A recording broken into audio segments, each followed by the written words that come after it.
Voces del Periodista.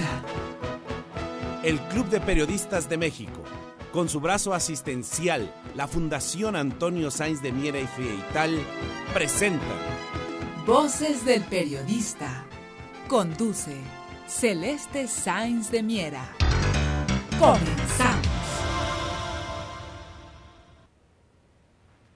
Buenas tardes, estimados amigos. Bienvenidos a su programa Voces del Periodista del Club de Periodistas de México. Este programa que conduce Celeste Sáenz de Miera, y a los micrófonos nos encontramos Juan Ramón Jiménez. Vamos a ir hablando a través de este programa de televisión de Anunciación TV o anunciación.com.mx. Vamos a ir hablando sobre algunos temas que están pues prácticamente en todos los medios, pero sobre todo en los grandes medios norteamericanos. El problema de los niños de la frontera.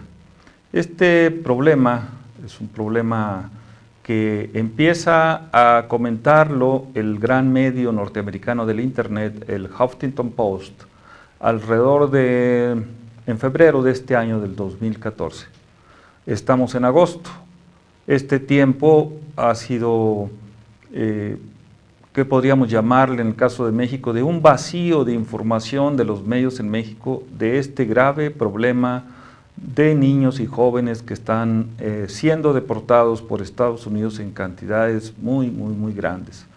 El Huffington en febrero hablaba de que en ese momento, en febrero, se estaban deportando cerca de 25,000 niños exclusivamente a la zona del noreste mexicano. Vamos a ir pasando unas láminas para que ustedes vayan viendo la importancia de esta situación humanitaria, porque es una verdadera crisis humanitaria la que tenemos ahorita en la frontera norte.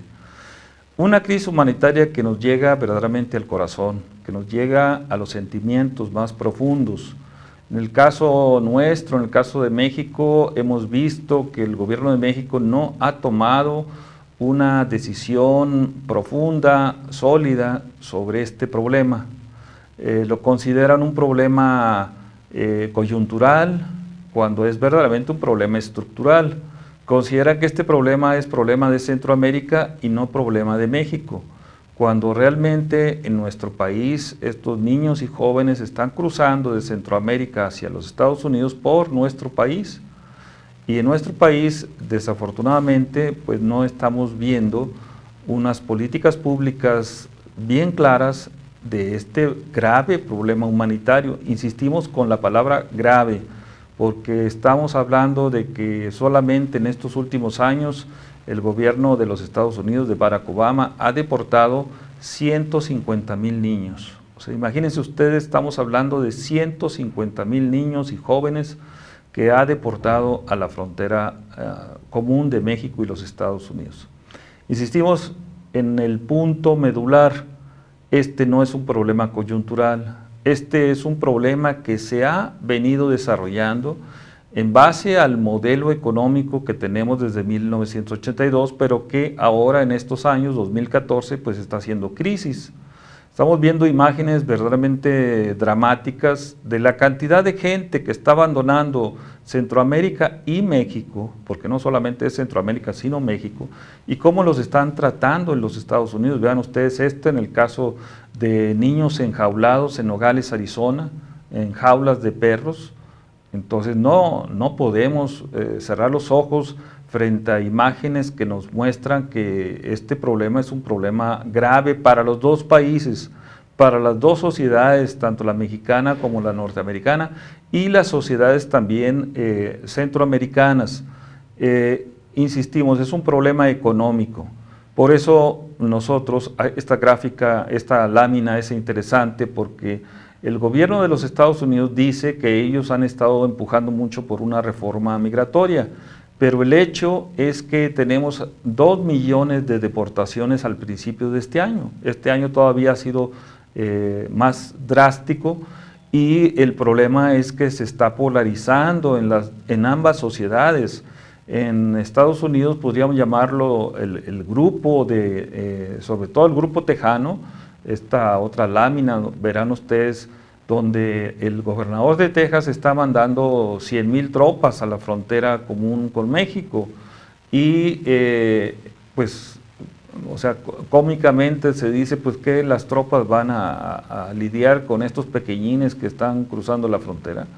Pues no sé, realmente puede ser un evento trágico que ojalá no suceda, pero son muchas la cantidad de muchachos y jóvenes y niños que están cruzando la frontera en estos momentos por la situación económica. Entonces hemos estado insistiendo en estos programas, en Voces del Periodista y en otros medios, tanto en Estados Unidos, hemos estado en Chicago, estamos en Washington, hemos estado en la ciudad de Nueva York, en Los Ángeles, para comentar con la sociedad norteamericana que este es un problema humanitario, no es un problema, inclusive hay grupos que lo tratan como un problema racial, pero no es un problema racial, es un problema del modelo económico que nació en las aulas de Harvard, de la Universidad de Chicago, en la Universidad de Princeton, en Columbia, en el MIT de Boston, en el afamado MIT de Boston, en Stanford.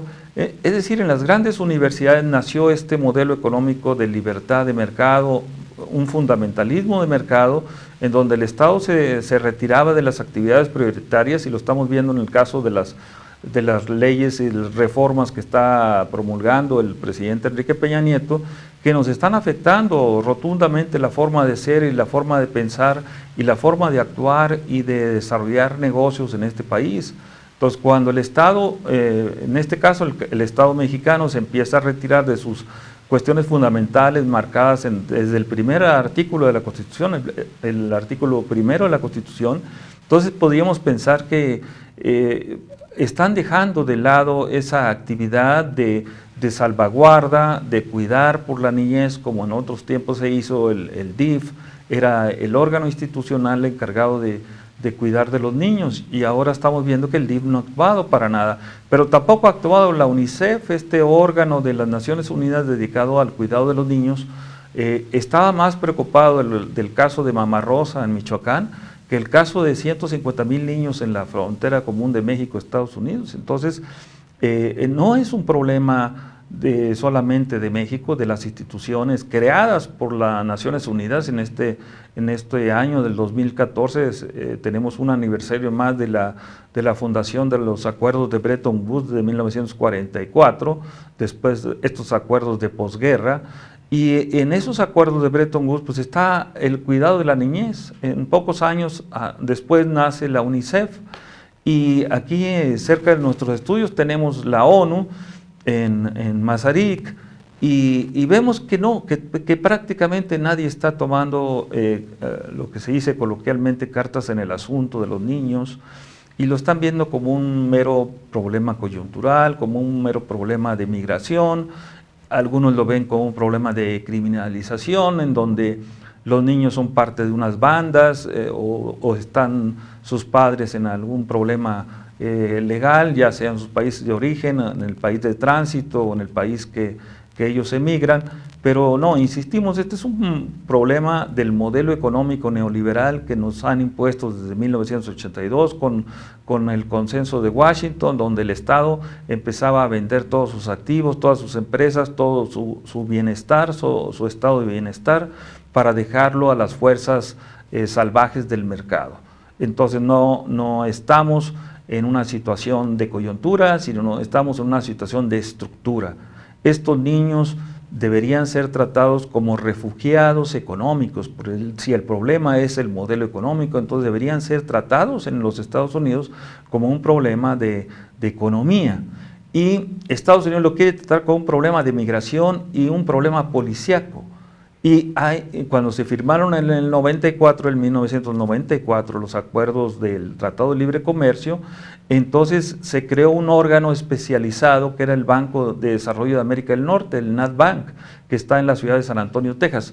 Entonces, este NASBANC es el que debería aportar las políticas públicas para empezar a crear planes de salvaguarda de los niños migrantes, de los jóvenes migrantes, y luego después de los niños van a ir las mamás, y después de las mamás pues van a ir los papás, y al rato nos vamos a ir todos a migrar a Estados Unidos, y si no hay políticas públicas bien claras para tratar de atacar, de resolver académicamente, científicamente el problema, se nos va a hacer una bola de nieve que puede afectar seriamente las relaciones México, Estados Unidos y Canadá.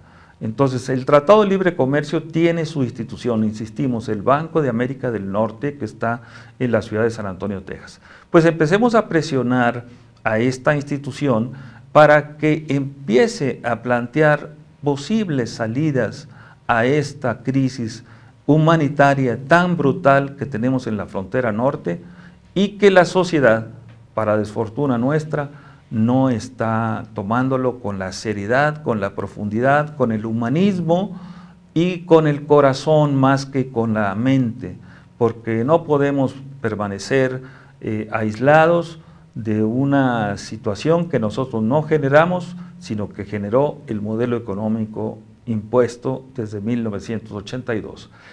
Vamos a un pequeño corte comercial y continuamos con ustedes en estas ondas hercianas de anunciación.com.mx.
Continuamos en este su programa preferido, Voces del Periodista, del Club de Periodistas de México, que está situado en la calle de Filomeno Mata, número 8, ahí en el centro histórico de la gran Ciudad de México.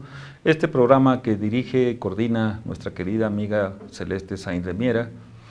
Y al momento estamos aquí platicando con ustedes sobre diferentes temas que nos llevan precisamente al tema del noreste de México, porque en el noreste de México parece que es donde se está poniendo la cosa muy álgida, muy difícil. Siendo gente de esta parte de la frontera de México, les puedo comentar que estamos platicando continuamente con nuestra gran comunidad del noreste de México y nos dicen que la situación está verdaderamente difícil. Entonces, si a este problema de los niños, que nos están creando un problema muy grave de seguridad pública, de alimentación, de humanidad misma, la gente, las empresas están verdaderamente devastadas por estas reformas de Enrique Peña Nieto. La reforma fiscal está afectando a todas las empresas, está generando un gran desempleo, por más que digan en el gobierno que todo va muy bien. Nosotros pensamos lo contrario, que no se están llevando correctamente las políticas públicas. Entonces, lo que estamos viendo ahora en la reciente aprobación, en esta promulgación de las leyes secundarias de la reforma energética, que por cierto, abro un paréntesis, esta reforma no tiene el tema de constitucionalidad, quiere decir que las leyes secundarias deben ir de acuerdo con el espíritu de la ley principal, el artículo 27 constitucional, que dice que los recursos del subsuelo son recursos de la nación, no son recursos de un gobierno, no son recursos de un partido, y mucho menos de alguna persona o grupos de personas, son de la nación mexicana. A la nación mexicana no se le ha consultado sobre estas reformas que nos afectan profundamente, pero muy específicamente en el caso de la frontera común México-Estados Unidos, y específicamente la frontera de Texas con México, que abarca el estado de Chihuahua, el de Coahuila, el de Nuevo León y el de Tamaulipas, ahí es donde vemos que se están complicando excesivamente las cosas.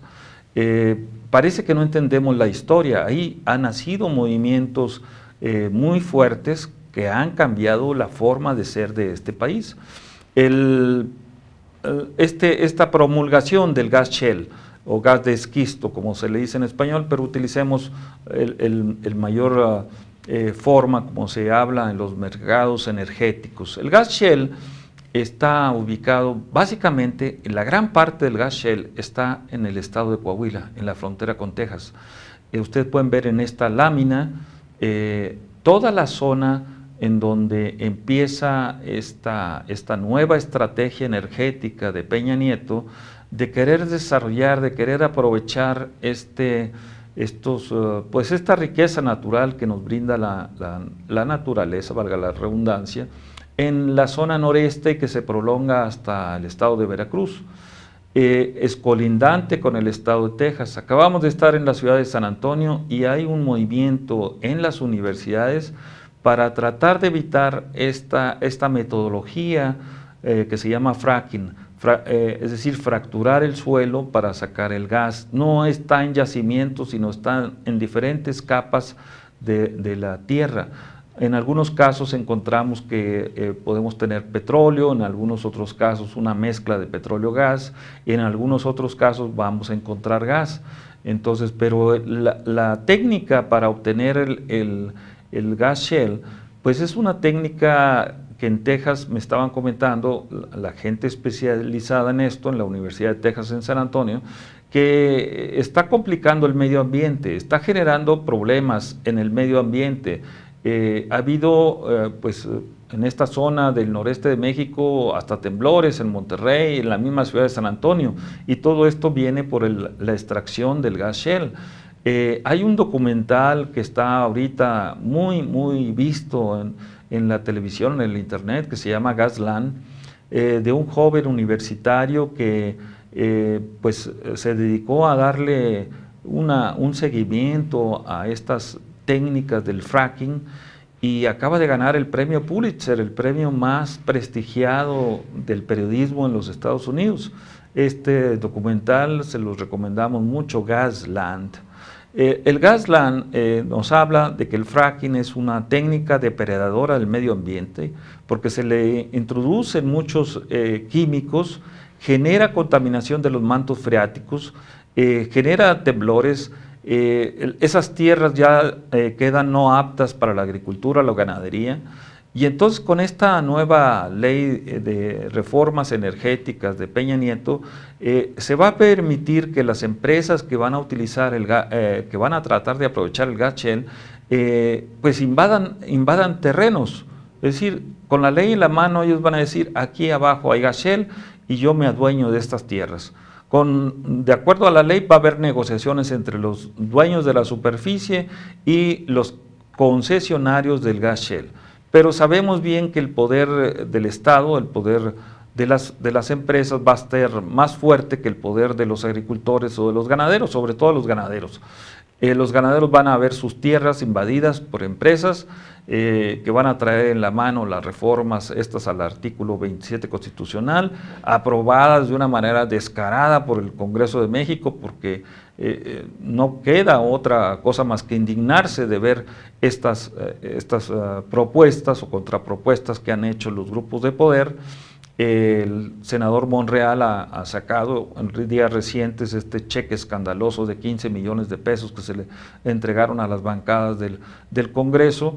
Luego vienen toda una serie de escándalos allá en Estados Unidos, también en el Congreso de los Estados Unidos, donde Bill Gates, Oxfam, el financiero George Soros, entre otros, están obligando al gobierno a dar a conocer toda esta cuestión del gas shell y los pagos que hay a otras empresas y a otros países. Entonces, es una situación, insistimos, que se está complicando en el estado de Coahuila, porque ahí tenemos el problema de los niños y ahora vamos a tener el problema del gas shell. Hay escasez de agua, estas técnicas utilizan mucha agua. Entonces, ¿de dónde van a obtener los grandes recursos del agua? ¿Del río Bravo o del río Sabinas o del río Conchos?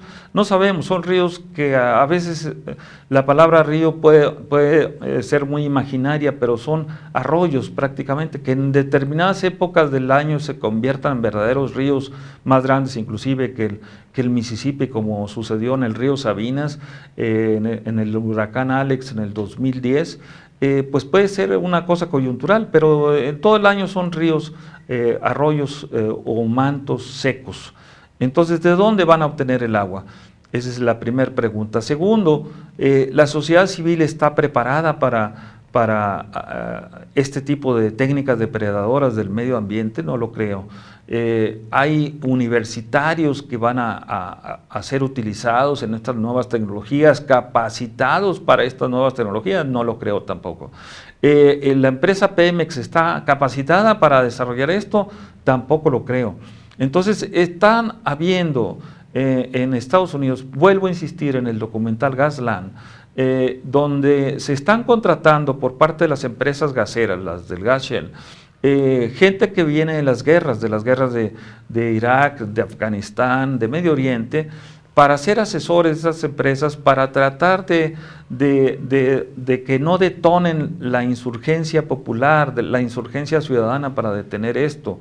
Entonces, ¿qué esperan en nuestro país en una situación en donde, insistimos, la algidez de estos problemas que estamos viendo, el problema de los niños en primera instancia, que es un problema muy humano, ahora el problema del gas shell, que nos va a afectar enormemente el entorno natural y de negocios, y luego se va a complicar con el tema de la criminalidad. Entonces, ¿qué vamos a hacer, ciudadanos? Este es un planteamiento, es una pregunta que yo hago al público. Voces del Periodista, el Club de Periodistas siempre ha estado muy abierto a estos nuevos temas. Nuestras universidades están cerradas, los medios están cerrados a discutir sensatamente, profesionalmente, académicamente estos temas. Parece que la clase política es la única que tiene la palabra de conocimiento de esta temática. Pues no, les decimos que no, y creemos que uniéndonos con la sociedad civil norteamericana, con las grandes universidades norteamericanas, con grupos de pensar y de actuar en los Estados Unidos, creo que sí podemos tratar de generar políticas públicas más cercanas al entorno de los ciudadanos. Entonces, pues vamos a continuar hablando sobre estos temas después de pasar a un segundo corte comercial, y gracias por estar aquí escuchándonos, viéndonos en este programa que dirige Celeste Sáenz de Miera, Voces del Periodista, del Club de Periodistas de México.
Continuamos en este subprograma de Voces del Periodista, del Club de Periodistas de México, este programa que conduce Celeste Sáenz de Miera, que conduce magistralmente Celeste Sáenz de Miera, y que en esta ocasión aquí estamos con ustedes en estas pantallas del internet para hablarle de temas que Celeste misma dijo que pudiera ser llamado entretelones del problema fronterizo de la frontera norte.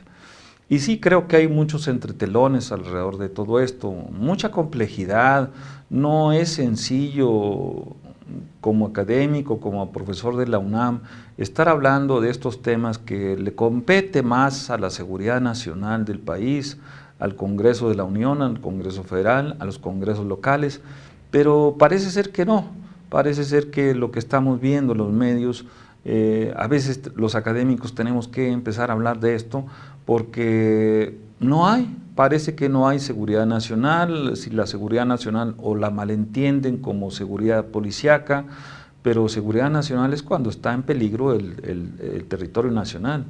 Y desde la academia estamos diciendo que hay una gran posibilidad de rompimiento del tejido social debido a estas políticas económicas equivocadas que están generando un enorme desempleo, esta guerra al narco que desató Felipe Calderón y que realmente fue una imposición del Plan Mérida por parte de la Secretaría de Estado en aquel entonces, Hillary Clinton, y luego el presidente Barack Obama, a través de su procurador general, Eric Holder, pues desarrolla un programa ya directamente del gobierno de los Estados Unidos llamado Rápido y Furioso, en donde pues se introdujeron de manera infantil y a la vez criminal, pues un montón, se está hablando de cerca de 60,000 armas de alto poder, como si México fuera Afganistán o fuera Irak. No era un país vecino, sino simplemente un escenario de guerra que estaban visualizando los estrategas del Pentágono, y este Plan Mérida nos dejó prácticamente 100,000 muertos, eso es lo que está por los medios mexicanos, como la revista Proceso. Nos dejó 25,000 desaparecidos, la mayoría gente migrante, con dos grandes matanzas, bueno, una gran matanza, la de 72 migrantes en San Fernando, Tamaulipas. En esta lámina ustedes pueden ver que los migrantes están teniendo problemas en cruzar al país por los cárteles que dominan, los cárteles criminales que dominan ya prácticamente gran parte del territorio nacional. Entonces nos están generando esa desaparición, esta otra lámina, y ven ustedes que son prácticamente láminas obtenidas de los grandes medios de Estados Unidos, no de los medios mexicanos, prácticamente de los Estados Unidos, en donde ustedes pueden ver el territorio que abarca este grupo criminal de los Zetas, pues prácticamente es el mismo territorio donde se encuentran los yacimientos del gas Shell. Es una situación de coincidencia, pero a la vez de pregunta y duda, ¿por qué donde está el gas Shell están el grupo de los Zetas? Y entendamos que el grupo de los Zetas pues fue en la época del presidente Ernesto Zedillo y del presidente Bill Clinton, fue un grupo de élite del ejército entrenado en Fort Bragg, en Carolina del Norte, para que fueran entrenados en contrainteligencia. Se centraron básicamente los Zetas en el noreste de México, sobre todo en Monterrey, en Nuevo León y en Coahuila. Ahí es donde se han dado verdaderamente situaciones que a veces es difícil comentarlos a ustedes, pero es necesario hacerlo, como el caso de la matanza de Allende, en Allende, Coahuila, en el área metropolitana de Piedras Negras. Esto lo está sacando el periódico San Antonio Express News. no es un académico el que se lo está diciendo, sino el San Antonio Express News es un periódico de mucho prestigio en la ciudad del Álamo y está dando a conocer esta matanza de Allende. Proceso lo ha publicado aquí en México, el periódico Reforma, que podríamos decir es un periódico de orientación conservadora, lo está planteando tal cual. Y pues estamos viendo que fueron 800 personas, una pequeña comunidad moderna que conozco perfectamente, Allende, Coahuila, en donde fueron sacados de sus casas, sus propiedades fueron destrozadas con misiles, con lanzagranadas. La gente fue llevada al campo y fue masacrada, pero no al estilo nazi, es difícil decirlo en estos medios, pero es un estilo muy salvaje, muy bestial el que fue hecho, de acuerdo a la información que está sacando el San Antonio Express, insisto en ese tema, en donde uno de los líderes de este grupo criminal, con detalle, con lujo de detalle, dice que verdaderamente los pusieron en tambos con aceite y los desaparecieron. Entonces no es posible desde la academia, insisto, desde los medios democráticos, abiertos, como ha sido siempre el Club de Periodistas, pues tolerar este tipo de situaciones. El gobierno le está dando vuelta al asunto. El gobernador, los gobernadores, los dos hermanos Moreira, donde sucedió la matanza, esta criminal verdaderamente, también le están dando la vuelta. En San Antonio, Texas, en estos días está saliendo a relucir, en esta lámina pueden ver el enorme poder de saqueo que tuvo Humberto Moreira y la cantidad de empresas, todas estas empresas que ustedes pueden ver ahí en su pantalla, están en la ciudad de San Antonio, Texas.